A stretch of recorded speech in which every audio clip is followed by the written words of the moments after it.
এখন আমি রয়েছি ময়নাগুড়ি ব্লকের বার্নিশে। আজ 31শে মার্চ 2024। হঠাৎ করে বিকেলে ভয়াবহ ঘূর্ণিঝড়ের প্রভাবে এই এলাকাটি তছনছ হয়ে গিয়েছে। সেই ছবি তোমরা দেখতেই পাচ্ছ। পাকা বাড়িগুলোর চাল উড়ে গেছে, দেওয়াল ভেঙে গেছে, আর কাঁচা বাড়িগুলোর কোনো চিহ্নই রাখেনি।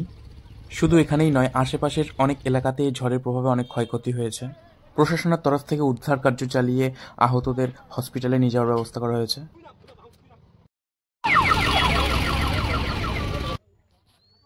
গাছ পড়ে রাস্তা ব্লক হয়ে গিয়েছে। শিকড় সুদ্ধা এত বড় গাছ উপড়ে ফেলেছে। আর এই বাড়িগুলোর অবস্থা দেখে তোমরা বুঝতেই পারছো যে ঝড়ের গতিবেগ কতটা প্রচণ্ড ছিল। কেউ টিন সরিয়ে জামা কাপড় কুড়োচ্ছে, কেউ হতাশায় একদমই ভেঙে পড়েছে, আবার কেউ প্রয়োজনীয় ডকুমেন্টস খুঁজছে। এই হচ্ছে অবস্থা।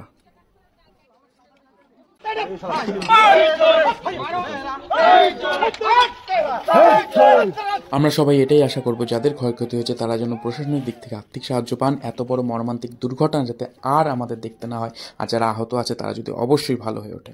চলো দেখিনি ঘূর্ণিঝড়ের বেগটি।